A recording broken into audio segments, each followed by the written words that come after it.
በስመ አብ ወወልድ ወመንፈስ ቅዱስ አሐዱ አምላክ አሜን። ይትባረክ እግዚአብሔር አምላከ አበዊነ ይትባረክ እግዚአብሔር አምላከ እስራኤል።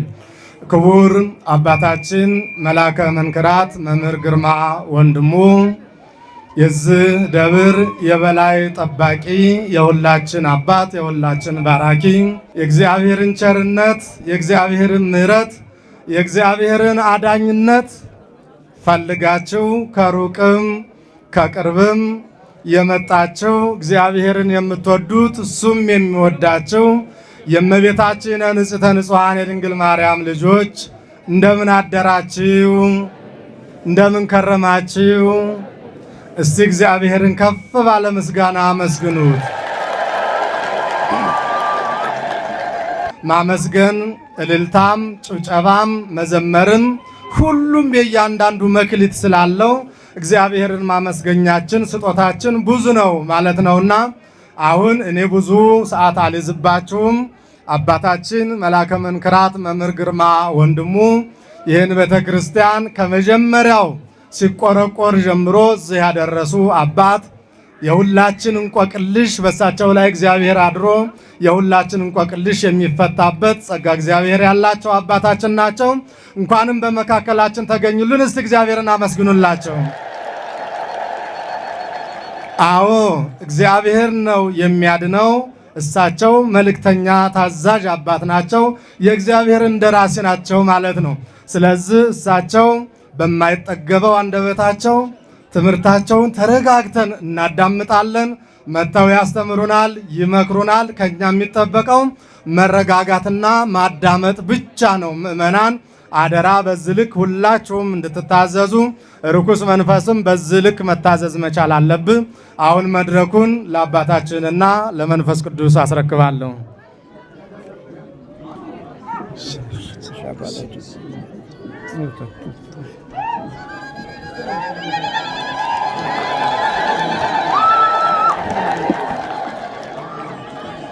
በስመ አብ ወወልድ ወመንፈስ ቅዱስ አሐዱ አምላክ አሜን።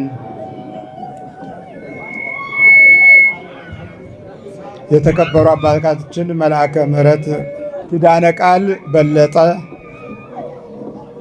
አባቶች ካህናት፣ ዲያቆናት፣ የሰንበት ተማሪዎች፣ መዘምራን ሁላችሁም በልዑል እግዚአብሔር ሰላም እንደምን አደራችሁ? ልዑል እግዚአብሔር ዛሬም ዘወትርም ለዘላለም ስሙ የተመሰገነ ይሁን። የዛሬው ትምህርታችን ለዘላለም ከእናንተ ጋር እንዲኖር አጽናኙን ይሰጣችኋል የሚለው የቅዱስ ዮሐንስ ወንጌል ምዕራፍ 14 ከቁጥር 15 ጀምሮ ያለው ይሆናል። ወአነ እስእሎ ለአብ ወይፈኑ ለክሙ ጰራቅሊጦስ ካልአ ከመ ይንብር ምስሌክሙ ለዓለም። ለዘላለም ከእናንተ ጋር እንዲኖር አጽናኙን ይሰጣችኋል። የሰማይ አባቴን እለምናለሁ ለዘላለም ከእናንተ ጋር እንዲኖር። ርዕሳችን አጽናኙ ሲኖር ይሆናል። እስቲ በሉ ሲኖር። አጽናኙ ሲኖረን አንጣላም፣ አንባላም፣ አንናከስም። በተፈጥሯችን የሰው ክብር የተለመደ የተወደደ ያደገ ይሆናል አጽናኙ ሲኖር። አጽናኙ ከሌለ ግን ያው ሁል ጊዜ የሕይወት መጉደል በባህሪያችን ውስጥ ሰፊ ይሆናል። ስለዚህ በዕብራይስጡ ስለ አጽናኙ ሲናገር በአኒ እባኬሽ ሚሃአብ ወይቴላህ መናሄም አሃር ሸየሄ እማኬም ወለኦላም። አጽናኝ የሚለውን መናሄም ሲለው በግሪኩ ጰራቅሊጦስ ይለዋል። በዕብራይስጥ መናሄም ይባላል። አጽናኝ፣ አጋዥ፣ ረዳት፣ አበረታቺ፣ ጽናትን የሚሰጥ ብርታትና ጉልበት የሚሆን ኃይልን የሚያካፍል ከራሱ ወስዶ ለሰው የሚሰጥ ሰውን ሰው የሚያደርግ አጽናኝ፣ እሱም ደግሞ የሚኖረው ለዘለዓለም ነው ይላል። ለዘለዓለም መናሄም ይታለሄም ወለዓለም ለዘለዓለም አጽናኙን ከእናንተ ጋር እንዲኖር ይሰጣችኋል። እግዚአብሔር ይህንን ሰማያዊ ኃይልና ስጦታ እንዲሰጠን ቅዱስ ፈቃድ ይሆንልን። ይሰጣችኋል ያለው አባታችን ኢየሱስ ክርስቶስ ነው። ሌላ ሲል ደግሞ ሌላ ሲል ተጨማሪ ጉልበት፣ ተጨማሪ ኃይል፣ ሌላ ሲል መለየት አይደለም። ልዩ ሆኖ ሳለ ሌላ ኃይልና ሌላ ብርታት በነበረው ላይ ጽናትን፣ እውቀትን፣ ጥበብን፣ ማዳንንና መዳንን የሚሰጥ ኃይል ሲሆን እሱም የእውነት መንፈስ ብሎ ይነግረናል። የምን መንፈስ ነው? የእውነት መንፈስ ብሎ ሲነግረን ደግሞ በተቃራኒው ደግሞ ምን አለ ማለት ነው? የሐሰት መንፈስ አለ ማለት ነው። የሐሰት መንፈስ በአጽናኙ ኃይል በኩል የሚመጣውን በረከትና ተስፋ እንዳንቀበል የሚታገል ነው። በእውቀት ይታገላል፣ በጥበብ ይታገላል፣ በኑሮ፣ በእንጀራ፣ በስልጣን፣ በማዕረግ ይታገላል። የሐሰት መንፈስ በፍልስፍና፣ በእውቀት፣ በዚህ ዓለም ሥጋ መመላለስ ይታገላል። በረከት በማሳጣት እና የሕይወትን የውስጥ መንፈስ ቅዱስ ዋስትናን በልቦናችን ውስጥ በእምነት እንዳያድግ ይከላከላል። እግዚአብሔር ይህንን ክፉ ኃይል ያርቅልን። የሐሰት መንፈስ ሲበረታና ሲያይል ሰዎች እንጀራቸውንም ኑሯቸውንም ማዕረጋቸውንም ሕይወታቸውንም በሐሰት ያሳድጋሉ እና እስቲ በዚህ ጉዳይ ላይ ለዘላለም ከእናንተ ጋር እንዲኖር አጽናኙን ይሰጣችኋል። በጣም የሚገርመው ደግሞ የሚሰጠን ለአንድ ዘመን ለአንድ ጊዜ አይደለም፣ ለዘላለም ነው። ለዘላለም የሚኖር ኃይል ካለን የጠላት ጥበብ ይህንን መንፈሳዊ ጉልበት ከሰውነታችን፣ ከሕይወታችን፣ ከድላችን እንዲርቅ ይታገላል። ለዚህ ነው በዚህ ዘመን ውስጥ በከፍተኛ ሁኔታ ክህደት በበዛበት፣ መለያየት ባየለበት፣ መንፈሳዊ እውነቶች በክፉ ጠላት በተያያዘበት፣ ትውልድ በመወለድ ባህሪው ላይ ጠላት በሕይወት ውስጥ ነግሶ ባህሪውን ተቆጣጥሮ ያደገበት ጊዜና ዘመን ስናይ በእውነት በጣም ይገርማል። ዲያብሎስ የዘላለምን ሕይወት የዘላለምን ኃይል የሚሰጠውን መንፈሳዊ ጥበብ ከኛ እንዲለይ ለማድረግ ያላደረገው ጥረት የለም።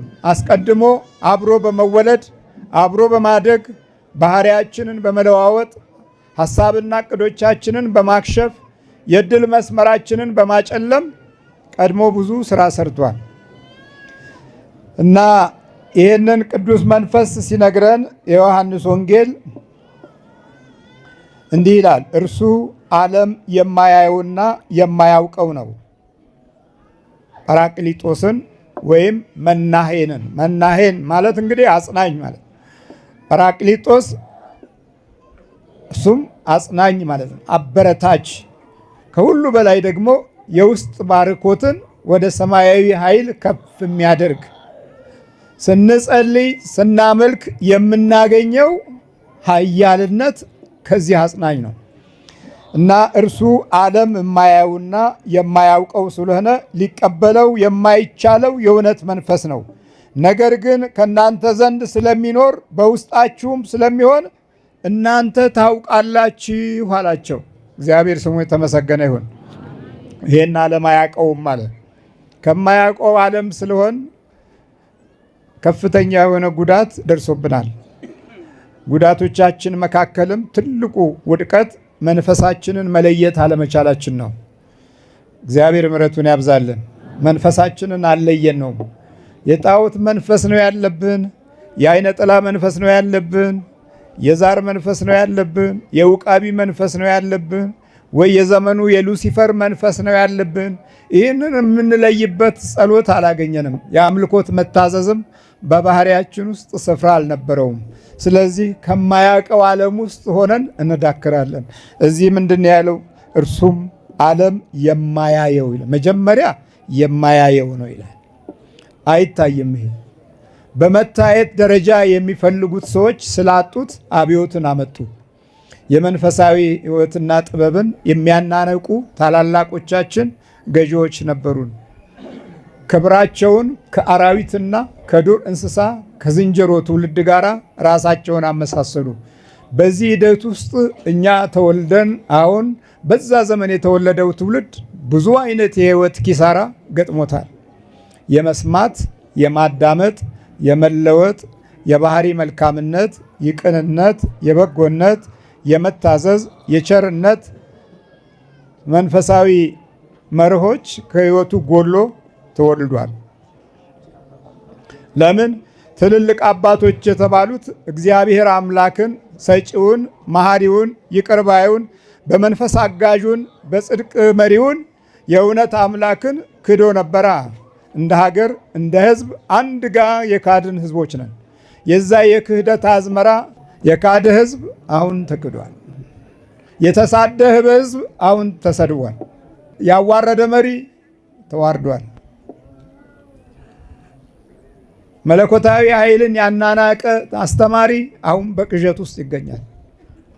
እግዚአብሔር የለም ብለው የተሳለቁና በዘመኑና በከፍታቸው ወንበር ላይ በከፍተኛ ሁኔታ አመፃን ያሳዩ ሁሉ አሁን ይቃዣሉ። እግዚአብሔር ምሕረቱን ያብዛልን። ስንክድ ተካካድን፣ ስንለይ እግዚአብሔርን ከህይወታችን ስንለይ ተለያየን። ክፉ ስናስብ እድላችንም ትውልዳችንም ክፉ ሆነ።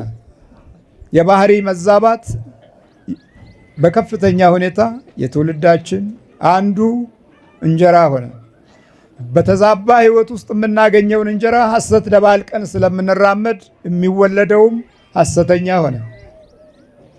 ስለዚህ እርሱም ዓለም የማያየው ነው፣ አይታይም። በስጋ ምርምር አይታይም። በመዳናችን ውስጥ ያለው ምስጢር በማይታይ መለኮታዊ ድጋፍ ካልተደገፍን በስተቀረ አቅማችንን የሚበላ ሰውነታችንን የሚያጠቃ ነፍሳችንን የሚያበላሽ ክፉ ኃይል መንፈስ ሆኖ ገብቷል። የማይታይ መንፈስ ቅዱስም አይታይም፣ የማይታይ ነው። ግን በእናንተ ውስጥ ምን አለ? በእናንተ ውስጥ አለ ይላል። በእናንተ ውስጥ ለዘላለም ነው ደግሞ የሚኖረው እኮ ለአንድ ጊዜ አይደለም። ለዘላለም መኖሩ ደግሞ ብዙ ትልልቅ ሰዎች ትልቅነታቸው ተሰብሮ እናያለን። ኩራታቸውና ትዕቢታቸው ደቆ እናያለን። የእውቀት ምዕራፋቸው ከአንዱ ዘመን ወደ አንዱ ዘመን መሸጋገር አቅቶት ደክሞና ጨንግፎ እናያለን። የዛ ኃይል መሪ ማን ነው ስንል የነሱ ሐሳብ፣ የነሱ እቅድ፣ የነሱ ፕሮግራም አይደለም። የዛ መሪ ኃይል ማን ነው? እግዚአብሔር ነው።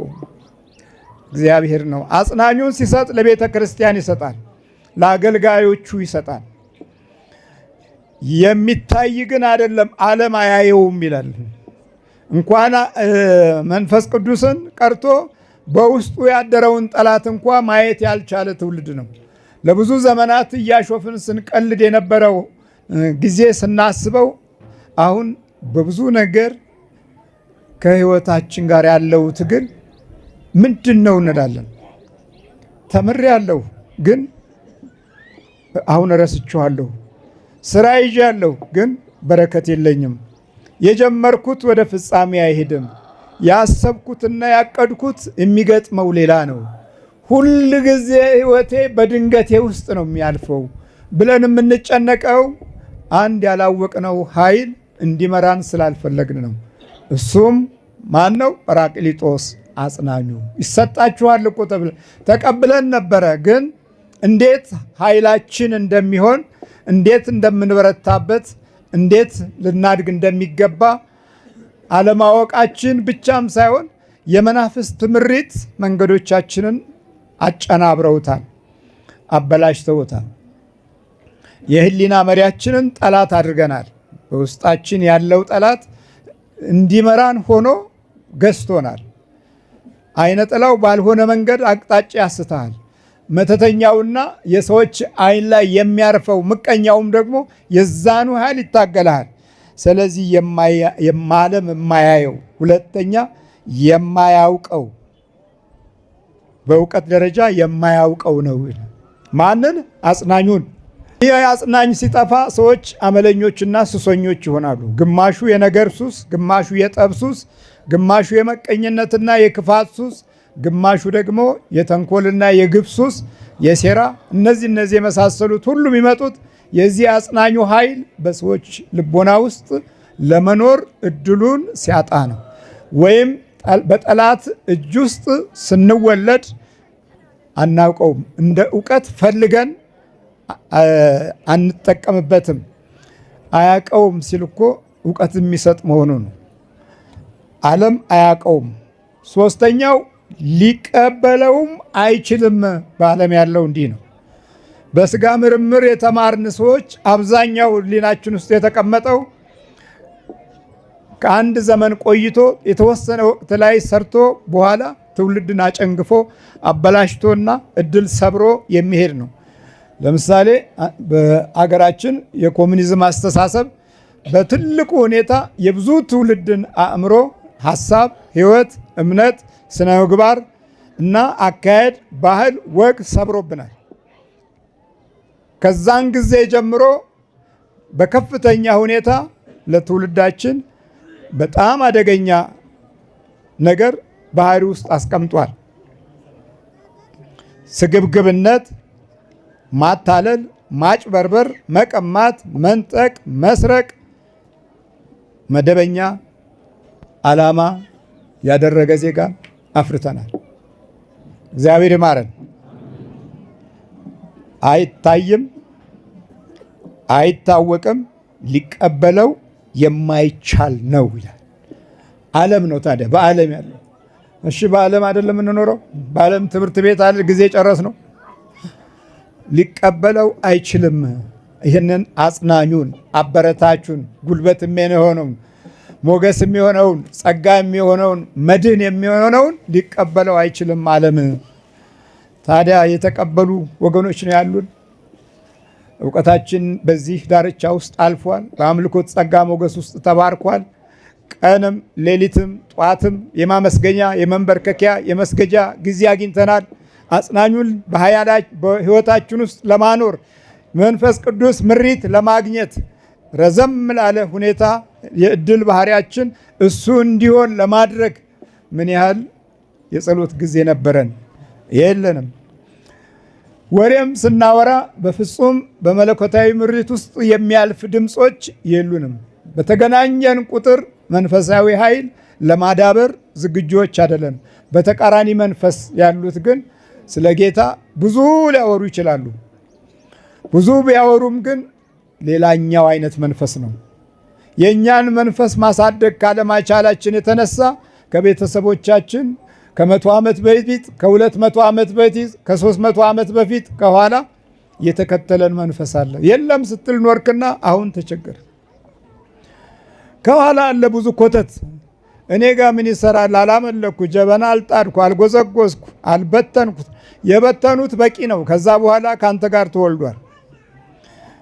በፊት የሮጡት በቂ ነው። ካንተ ጋር አብሮ ተወልዷል። ስለዚህ መንፈሳችንን መርምረን አላወቅነውም። እናቴ አባቴ በምን ውስጥ ነበሩ ብለን ወደ ኋላ ለማየት አልቻልንም። ስለዚህ የአጽናኙ መንፈሳዊ ኃይል ከሕይወታችን ውስጥ ባለመኖሩ ምክንያት ብዙ ቃዥተናል፣ ብዙ ወድቀናል፣ ብዙ በረከት አጥተናል።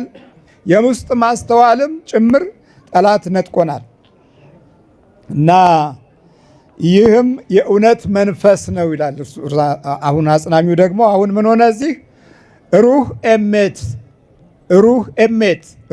ሩህ የእውነት መንፈስ የእውነት መንፈስ አለ። እስቲ ፈልጉ። ገበያው ላይ የእውነት መንፈስ አለ እንዴ? የለም እኮ የእውነት መንፈስ የለም። ስራችን ላይ የእውነት መንፈስ የለም። ኑሯችን ውስጥ የእውነት መንፈስ የለም። ንግግራችን ውስጥ የእውነት መንፈስ የለም። ሀሳባችን ውስጥ የእውነት መንፈስ የለም። ስለዚህ የሚታገለን የሐሰት መንፈስ ነው። የሐሰት መንፈስ ደግሞ የዚህ ዓለም ገዢ ተብሏል። የዚህ ዓለም ገዢ ወደ እኔ መጣ በእኔ ላይ ግን አንዳች የለውም ብሎ መድኃኒታችን ኢየሱስ ክርስቶስ ነግሮናል። አንዳች አለመኖሩን አቅም ጉልበት ማጣቱንም አሳይቶናል። ግን በስጋ አሰቃይቷል። በጦር አስወግቷል፣ አስደብድቧል፣ አስገርፏል፣ አልባሳትን አስገፍፏል፣ መስቀል ላይ አስቸንክሯል፣ የሾህ አክሊል ሰጥቷል። የዚህ ዓለም ገዢ ከሰዎች ጋር ሆኖ ማለት ነው። ሐሰት አናግሯል። የሐሰት አባት እያለ ሲገስጸው የነበረው ሁሉ በአባትነት ገዢ መሆኑን ያሳያል የዚህ ዓለም መንፈስ። ስለዚህ ይህ ቅዱስ መንፈስ ለዘላለም ከእናንተ ጋር እንዲኖር ሲል ሌላው የእውነት መንፈስ ነው፣ ነገር ግን ከእናንተ ዘንድ ስለሚኖር እግዚአብሔር ስሙ የተመሰገነ ይሁን። የመኖር ፈቃድ አለው ከኛ ውስጥ። ቀጥሎ በውስጣችሁም ስለሚሆን የመሆን ፈቃድ አለው። የመሆን ፈቃድ ለእኛ በተስፋው በኩል ሰጥቶናል። መሆን እኮ ነው። ዓለም ይሁን ብሎ አይደል የፈጠረው? ይሁን ማለት የህዬ የምትለዋ ናች። በዕብራይስጡ ዓለምን በሙሉ ስርዓት ያስያዘች፣ ውሃውን ከአቅሙ በላይ እንዳያልፍ፣ ወንዙን ከአቅሙ በላይ እንዳይሻገር፣ ባህሩን ከአቅሙ በላይ እንዳይንሳፈፍ፣ ውቅያኖሱን አገርና ክፍለ ግዛቶችን እንዲለያይ፣ አህጉሮቹን እንዲለያይ ያደረገው የህዬ ይሁን ያለው ነው። የይሁንታ የእግዚአብሔር አምላክ ፍጥረት። ሌላውን ታብቅል አለና ትእዛዝ ሰጠ። በመብቀል ውስጥ እኛ ተወለድን። በእህሉ፣ በሰብሉ፣ በምግቡ፣ በፀሐዩ፣ በብርሃኑ እኛ ተገኘን። እግዚአብሔር ስሙ የተመሰገነ ይሁን። ከታብቅል በኋላ ደግሞ ሰውን ፈጠረና ምን አለ? ባረካቸው። በገጹ በአምሳሉ በገጼ በአምሳሌ ፈጠረና ይሄው የሕይወት እስትንፋስ ሰጠና ብዙ ተባዙ ብሎ ባረካቸው። በመባረክ ውስጥ እኛ ተገኘን። ከዛም አልፎ ተርፎ ደግሞ በመንፈስ ቅዱስ ለዘላለም በጥምቀት በምናገኘው ኃይል፣ በጥምቀት በምናገኘው ልጅነት ወደ ክርስቶስ ስንጠጋ ክርስቶስ መጥቶ የዘላለምን መንፈስ የእውነትን መንፈስ ሰጠን። ስለዚህ ይህን ስጦታ ነው የዚህ ዓለም መንፈስ የሚታገለው። እግዚአብሔር ክፉን ያርቅልን። በትምህርታችን ውስጥ ስንማር የእውነት መንፈስ ተለይቶን ተምረናል። የእውነት መንፈስ ተለይቶ ነው። አስተማሪዎቻችን ሰማይ አምላክን ግባቸው አላደረጉም። መንፈሳዊ ቋንቋቻቸውን በክደት በመናቅ በማቃለል ላይ የተመሰረቱ አስተማሪዎች አስተምሮናል። በትክክል አስቡት። ፍልስፍና እምነትን በማግለል ደረጃ ሲፈላሰፍ ስነ ልቦናችን ውስጥ ምን አስገባ? ብዙ የቆሸሸ ሐሰትን በባህሪያችን ውስጥ እድል እንዲኖረው ከየትምህርት ቤቱ በጋራ የተለከፈ ትውልድ አበዛን። በየትምህርት ቤቱ በ1976 የዚህ የሰይጣኑ ዓለም ምሁራኖች ተሰባስበው ለምን ትውልዱን አንድ ማጎሪያ እናበጅለትም አሉና የዩኒቨርሲቲ ተቋም እና ኮሌጆችን አዘጋጁ። በጋራ የሚበላበትን ማለት ነው፣ በጋራ የሚያዝበትን፣ በጋራ የሚከሽፍበትን፣ በጋራ የሚጠፋበትን፣ በጋራ እርስ በርስ ተሳስሮ ፍልስፍና ተጭኖ ወጥቶ ከሌላው ከነባሩ ከእውነቱ ጋር የሚታገልበትን አዘጋጁና ከዛ አስተማሪዎቻቸው አብዛኛዎቹ የመንፈሱ ዓለም ልክፍት የያዛቸው ስለነበረ የእኛም የዚሁ ልክፍት ተቋዳሽ ሆነና ከዛ በቃ ለውጥ የማያቋርጥ ሂደት አለዋልና ቅራኔን አርገብግበን ከዛ በኋላ በየት ወደ እውነት እንመለስ? ተቸገር። የቅራኔ ትምህርቶች እየተባዙ እየበዙ መጡና ፍልስፍናዎች ሁሉ በሕይወታችን ውስጥ መሞከሪያ ያደረጉን። የፍልስፍና መሞከሪያ ስትማር፣ የፍልስፍና መሞከሪያ ቋንቋ፣ የፍልስፍና መሞከሪያ ድምፅ፣ የፍልስፍና መሞከሪያ ኑሮ፣ የፍልስፍና መሞከሪያ ሁሉም መሞከሪያ ሆነና አሁን ያ ፍልስፍና ሲወድቅ እግዚአብሔር ከሰማይ ሲነካው ሐሰት መሆኑን ሲገልጽ የሰማይ በቀል በእውቀታችን ላይ ሲመጣ በቃ አንዱን አንዱ ይጥለው ጀመር። አንዱን ይከዳው ጀመር። አንዱን አንዱ ያሳድደዋል። አንዱን አንዱ ይጎዳዋል። አንዱን አንዱ ሕይወቱን ያጎሳቁለዋል። አየ። ስለዚህ በውስጣችሁ የሚኖር በውስጥ ሲኖር ምንድን ነው? አጽናኙ በውስጥ ሲኖር ምንድን ነው የምናገኘው? አንደኛ ሕይወትን ለመልካም ስራ ያነሳሳል። ማ ሲኖር? አጽናኙ ሲኖር ለመልካም ስራ ያስነሳሳል። በኤፌሶን መልእክት ላይ መልካሙን ስራ እናደርግ ዘንድ በጌታችን በኢየሱስ ክርስቶስ ለመልካም ስራ ተፈጠርን ይላል። አያችሁ፣ በሱ በኩል ለመልካም ስራ ተፈጠርን። መልካሙን እናደርግ ዘንድ ተፈጠርን።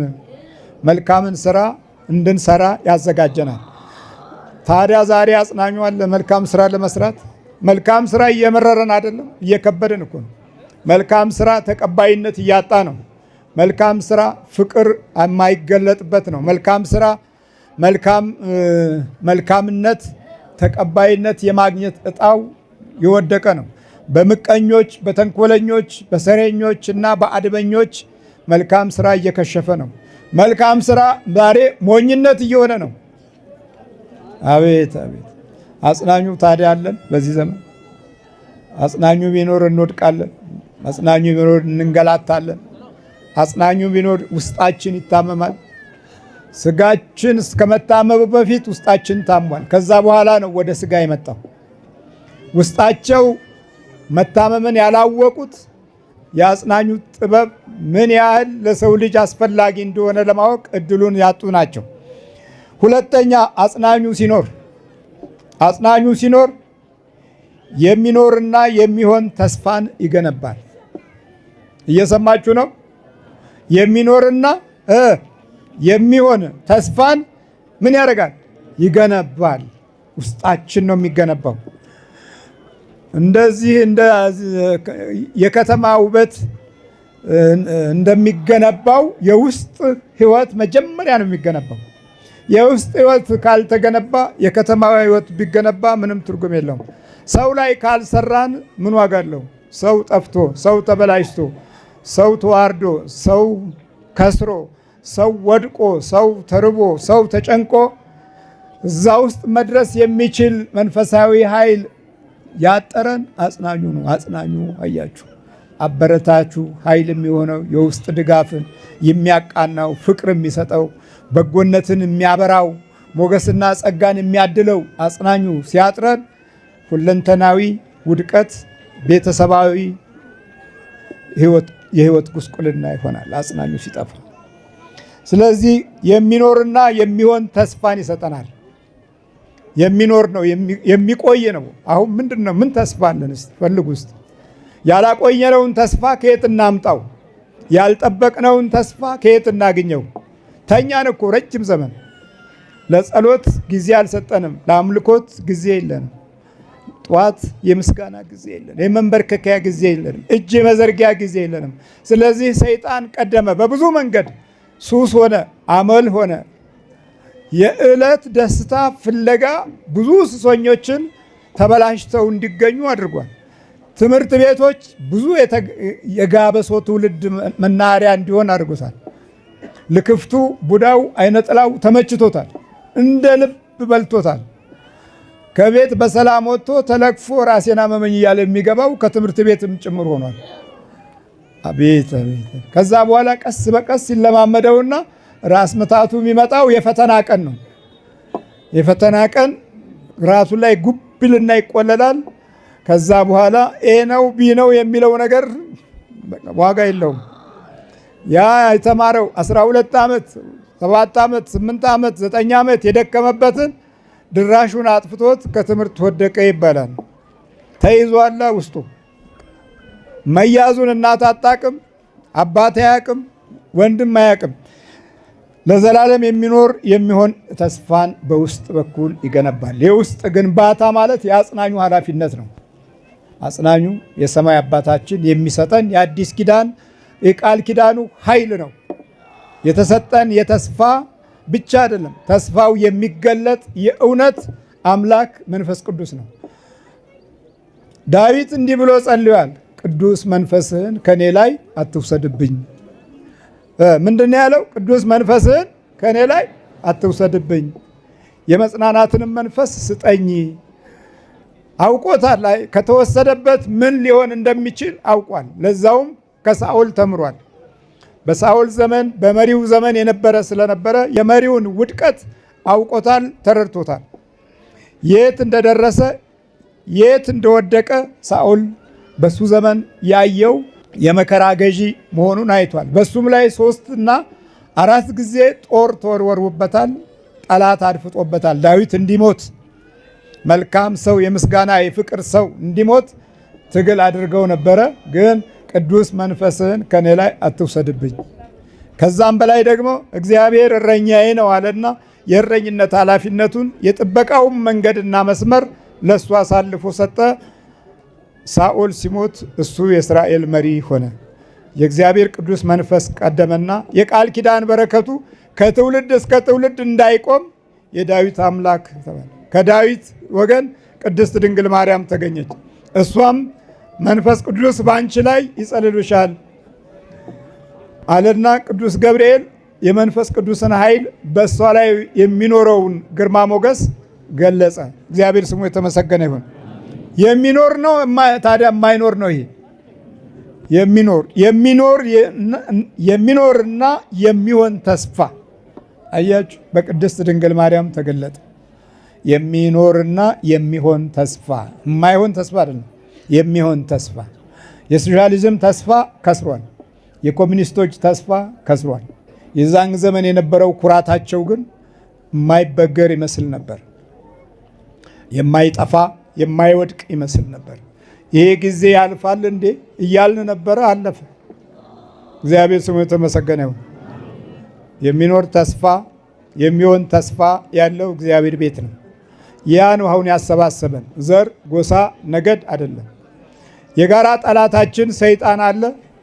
ዘር፣ ጎሳ፣ ነገድ የማይለይ ፍልስፍና፣ ዘዴ፣ ጥበብ የማያገኘው ብዙ ቦታ ሰነካክሎናልና የእሱን ውጊያ አንዳንዶቻችን ልንማር፣ አንዳንዶቻችን በጊዜ ልናውቅ፣ አንዳንዶቻችን ደግሞ ከሕይወታችን እንዲለይ፣ አንዳንዶቻችን እንዲዳከምልን፣ አንዳንዶቻችን ደግሞ ገና ለመረዳት ይሄ ነገር እውነት ነው እንዴ?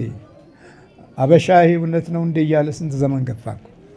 አባቶችም ጨምሮ ይሄ ነገር እውነት ነው እንዴ? ህዝቡ ተይዞ እውነት ነው እንዴ?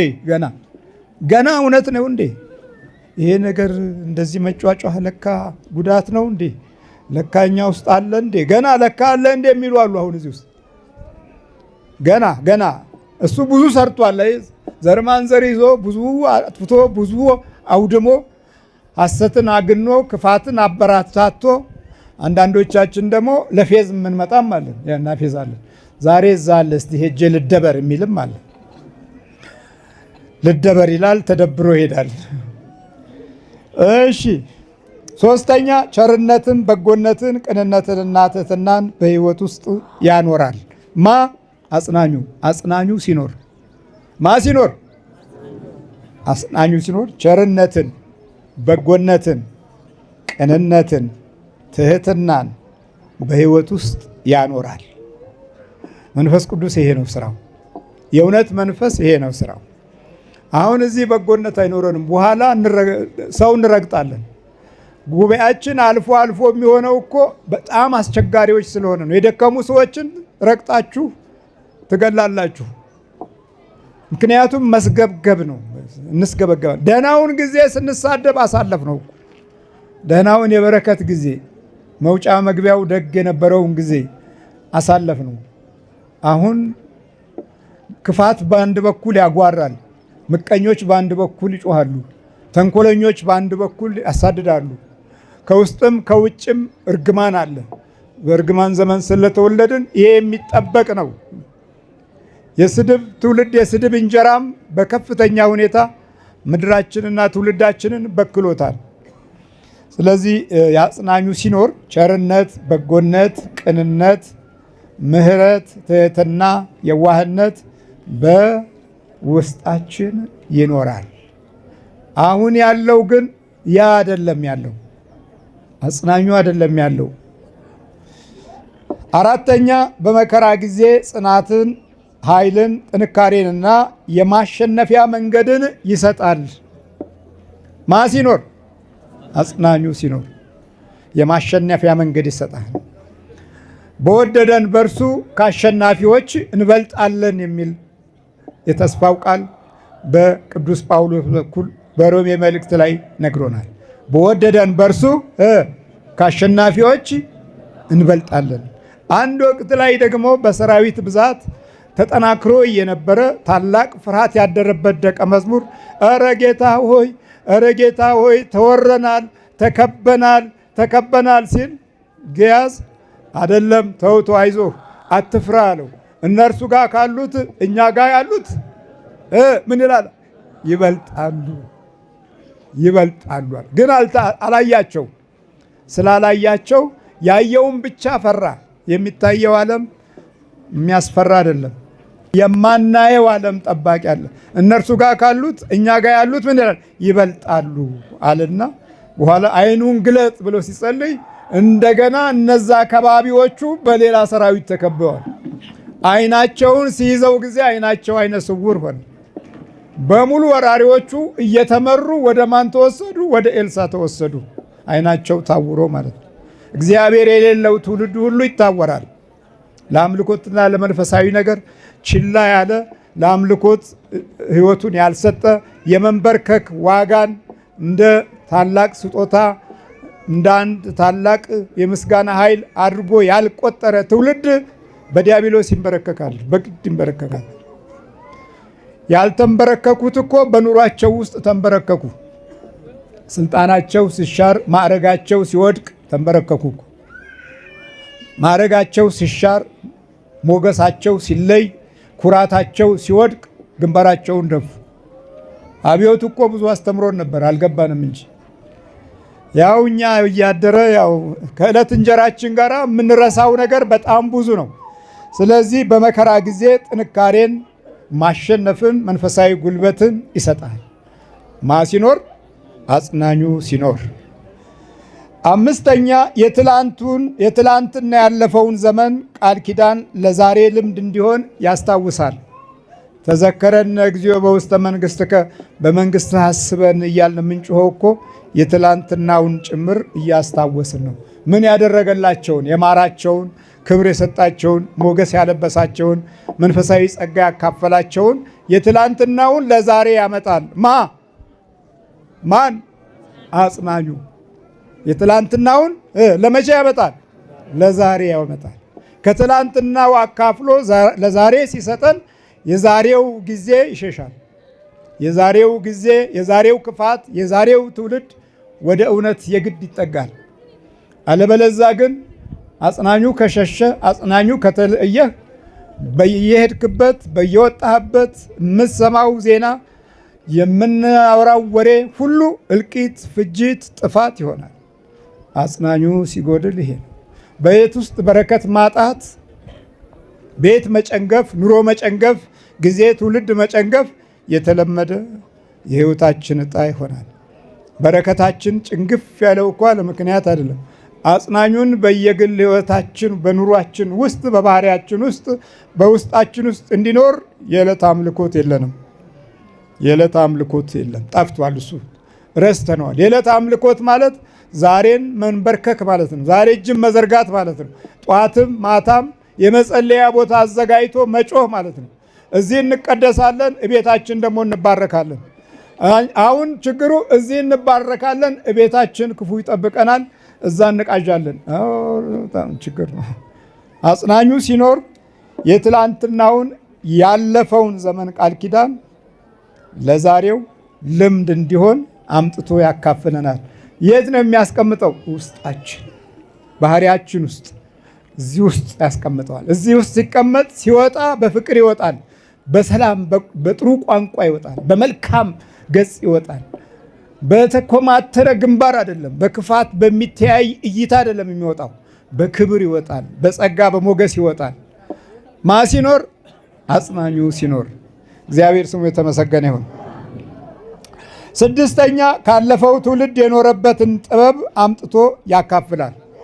የኖሩበትን ጥበብ ያመጣና ወደዚህ ያካፍላል። በምን መንገድ እንደኖሩ። አሁን እኮ መኖር ጠፍቶናል። አሁን እኔ ድሮ በአንድ ብር 20 እንቁላል ሸጬ ነበረ። አሁን መልሱልኝ ልል ነው። እውነትን ነው የምለው። እኔ ዶሮዎቼንም መልሱልኝ እንቁላሌንም መልሱልኝ ልል ነው። እንዴ ካልሆነ እንቁላልን እጣል እንዴ? እንዴት እናድርግ ጎበዝ? እና የመኖርን ጥበብ አምጥቶ ለዛሬው ማካፈል የሚችለው ከሌለን አሁን እንደዚህ እየሆነ ነው። እንዴ መሸከም አቅቶኝ እኮ ድሮ ስጋ በሬው ታርዶ 5 ቦታ ተከፍሎ ከመንደር አህያ ወስጄ ነበር ወደ ቤት ይዤ የምገባው። መሸከም አቅቶኝ እኮ ነው ስጋው። አሁን የአንዱን በሬ ዋጋ ዛሬ ምን የ2-3 በሬ ዋጋ እንዴ ከፍዬ እወጣለሁ። እንዴት ነው 3000 ምናምን ብር 1 ኪሎ። የመኖር ተስፋን አልተካፈልንም፣ ከኋላ አልመጣልንም። እግዚአብሔር ምሕረቱን ያብዛልን። ካለፈው ትውልድ የኖሩበትን ጥበብ አምጥቶ ያካፍላል። አጽናኙ ሲኖር ለዚህኛው አካፍለን አላልንም። አያችሁ፣ አሁን ችግሩ ይሄ ነው። 7ኛ እውነትንና እምነትን በመገለጥ ራእይ ያንጻል። እውነትንና እምነትን በመገለጥ ራእይ ምን ያደርጋል? ያንጻል። አጽናኙ ጰራቅሊጦስ ማለት ነው። አጽናኙ አሁን እዚህ ውስጥ ስንት ነገር አለው። አጽናኝ የሚለው ቃል አንደኛ የውስጥ ጽናት፣ ቶሎ መካድን የማይፈጽም እስከ መጨረሻው ድረስ የሚጸና። አሁን እኛን ያላሳደዳለ እንዴ? ግን አሁን አለን፣ እዚሁ ቤቱ ነን አይደልን? ያልረገመ ያላሰደደ ያላማ ያልዋሸ ያላሰረ ማን አለ? በቃ እኮ ምን ያልተበተበ የለም። ግን አሁንም ቤቱ ነን። ማስላለ ነው አጽናኙ የሚያጸና ማለት ነው። ሁለተኛ ማጽናት ብቻ አይደለም፣ የሚያግዝ ማለት ነው። ምን ያደርጋል? ኑሮህን ያግዛል፣ ጊዜውን ያግዛል፣ ዘመኑን ያግዛል፣ ህይወትህን ያግዛል፣ ትውልድህን ያግዛል። ሲኖር? አጽናኙ መናሄም ያለው በዕብራይስጥ። ወደፊት ደግሞ ይሄ ዕብራይስጡ ደግሞ ሲተረጎም በእንትኑ በፊደሉ ሲተረጎም አቤት ከፍተኛ የሆነ መንፈሳዊ መለኮታዊ መገለጡን ከፍ ያደርገዋል። መናሄም ጰራቅሊጦስ በግሪኩ ነው። እሺ 8ኛ በልብ ውስጥ ተስፋን በማኖር ህይወትን ያግዛል። አቤቱ በልቦና ውስጥ ተስፋህን በማኖር ቃል ኪዳን ጎብኘኝ ማለት አለብን። የውስጥ ተስፋችን ጭልም ሲል የምንኖርበት ኑሮ የምናስበው ሀሳብ ሁሉ በጣም ግራ የሚያጋባ ይሆናል። ንግግሮቻችን፣ ቋንቋዎቻችን፣ ድምፆቻችን ሁሉ በብዙ መንገድ የተለያዩ ይሆናሉ። ሰላም በራሱ ሰላምም ስጋት ይሆናል። ሰላም ማለት እንዴት አደራችሁ ማለትም ጭንቀት ይሆናል። ይሄ እኮ ሰላም ነው እኮ ሰላም እኮ ነው። ራሱ ሰላሙ አስፈራን እኮ። ዛሬ በሰላምታችን ውስጥ ፍርሃት አለ። እንዴት አደርሽ ብላት ምን ልትለኝ ይሆን ብሎ ይሰጋል ባል። ሚስትም እንዴት አደርክ ብለው ምን ሊለኝ ይሆን ብላ ትሰጋለች። እንዲህ የስጋት ኖሮ ይኖር ነው። ያጽናኙ መለኮታዊ ኃይል ምሪቱ ከህይወታችን ውስጥ ስለጠፋ ነው። ዓለምን ብቻ እየተመለከትን የዚህን ዓለም ፍልስፍና ይሄ ነው መኖር ብለን ብቻ ያንን መኖር ስንጠብቀው መኖሩ መኖር አልሆነም። መኖሩ መኖርን አላመጣም። አያችሁ፣ በጣም ይገርማል። ይሄንን አጽናኘው ከአባቴ ሌላ አጽናኝ ይሰጣችኋል። ሰጥቷቸዋል እኮ መጀመሪያ አላቸው። ግን ከሁሉ በፊት አለ መንግሥቱንና ጽድቁን ፈልጉ ምን ይላችኋል? ይጨመርላችኋል ያለውን እውነት ከአባቴ አሁን ይላችኋል። አባቴን ለምኛለሁ አለ። አባት ሆኖ ከአባቱ ለመነ። 9ኛ የሰማዩን ምስጢር ይነግረናል። ማ አጽናኙ ሰማያዊ ምስጢርን ይነግረናል። ሰማያዊ ምስጢር ሲነግረን የዛሬው እይታችን ስጋዊ ነው። የነገው እይታችን ደግሞ መለኮታዊ ይሆናል። የዛሬው እይታችን በስጋ ነው። በመንፈስ የምናየው ደግሞ ውስጣችን ተቀምጧል። ነገን እናየዋለን። ነገን የምናይበት ራእይ ስለሌለን ለነገ ያስቀምጡልን ነገር የለም። የነጮቹ ዓለም በሚቀጥለው ዓመት ይሄን ያህል ትውልድ ይጨመራል፣ ቤት ይሰራሉ። በሚቀጥለው ዓመት ይሄን ያህል ትውልድ ይጨመራል፣ እርሻ ያስፋፋሉ። በሚቀጥለው ዓመት ይሄን ያህል ስደተኛ ይመጣል፣ ጎጆ ይቀልሳሉ። እኛ ለሚቀጥለው የለም፣ ምንም የለም። ታጉረን ታጉረን ታጉረን ለሚቀጥለው የለም፣ ለሚቀጥለው የለም ምንም። ለሚቀጥለው ባዶ ነው፣ አሁንም ባዶ ነው፣ የሚመጣውም ባዶ ነው። አረ የሰማዩን ምስጢር ይነግረናል አጽናኙ። የሰማዩ ምስጢር ወደ ላይ ያለውን የሕይወትን ምስጢር የተስፋውን ቃል ሰው በእንጀራ ብቻ አይኖርም ስላለው የተስፋ ቃል ዛሬ በእንጀራ ብቻ አልኖርም፣ ትንሽ ቀምሰን ጠግበን እናድራለን።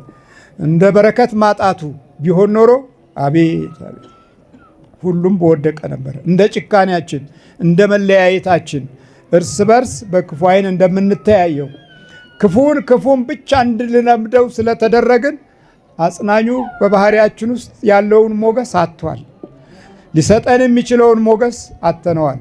ስለዚህ ጠላት ትለቃለህ አትለቅም ሲባል አሳድጌ አሳድጌ ይላል። አቤት ይሄን ያህል ዘመን ኖሬ ተገብሬ በልቼ ጠጥቼ ወልጄ ከብጄ ይላል እኮ። ውልደቱ ግን አይነ ጥላ ነው። አይነ ጥላ መሆን ነው ውልደቱ። እግዚአብሔር ምሕረቱን ያብዛልን። የሰማያዊ ምስጢር በሕይወታችን ውስጥ ግለጽልን። የጥፋትን ኃይል፣ የዲያብሎስን ሰራዊት፣ የክፋትን መንፈስ፣ የእርግማንን መንፈስ ከምድራችን፣ ከሀገራችን፣ ከሕዝባችን ያስወግድልን። መልካም የሆነውን ሰማያዊ ስጦታና ጸጋ በክርስቶስ ሥጋና ደም ታትመን የመንግሥቱ ወራሾች እንድንሆን አምላካችን ያብቃን። አሜን።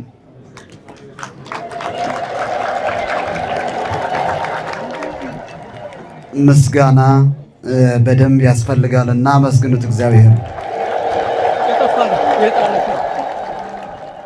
ለክቡር አባታችን ለመላከ መንክራት መምህር ግርማ ወንድሙ ለታላቁ አባታችን ቃለ ሕይወት ያሰማልን፣ ቃለ ሕይወት ያሰማልን።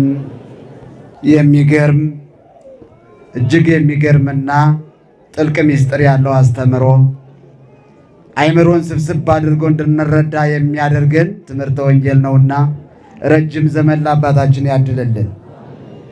እረ እግዚአብሔርን አመስግኑ።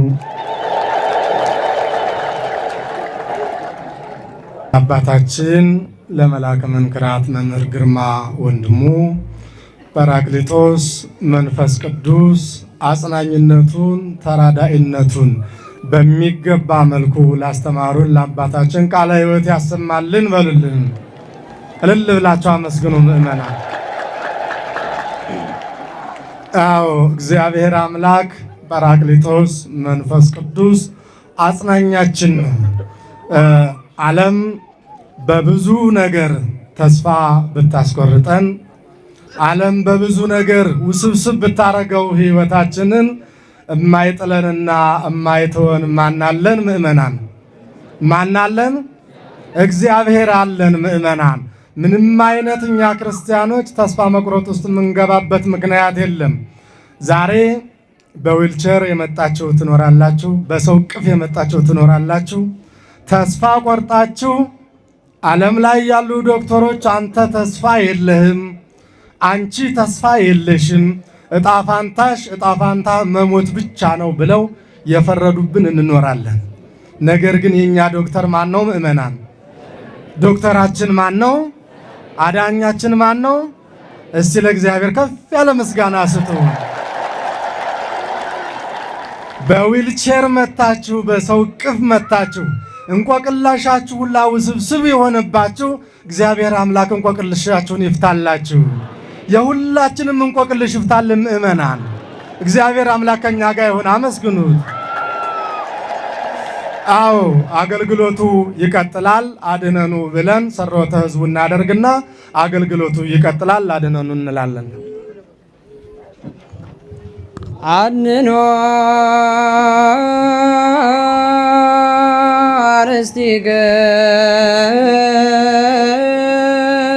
አርእስቲክሙ ቅድመ እግዚአብሔር አምላክነ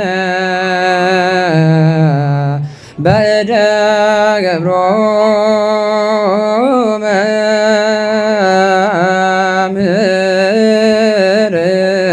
ከመ ይባርክሙ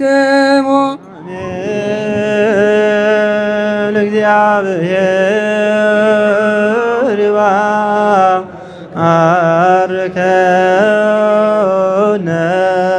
ወይሰዓነ። አቤቱ ሕዝብን አድን ርስትንም ባርክ። አቤቱ ሕዝብን አድን ርስትንም ባርክ።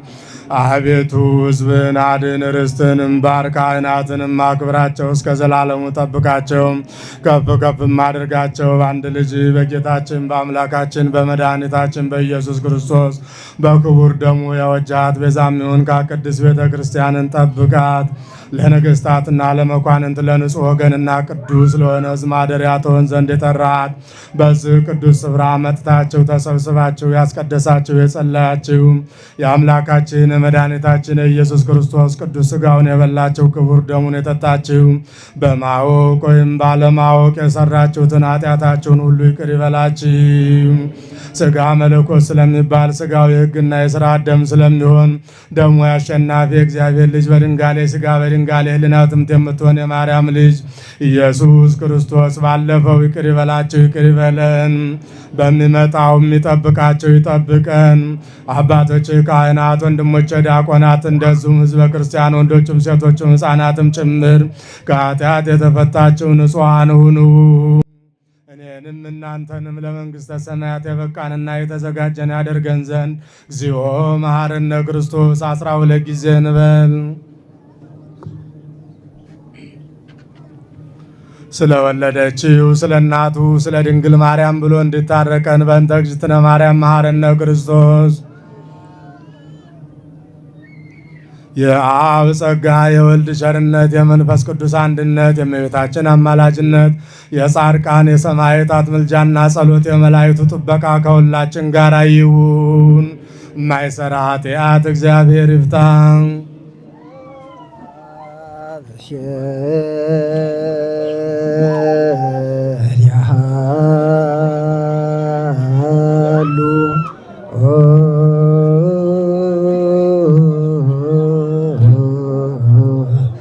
ምስለ ኩልክሙ ምስለ መንፈስ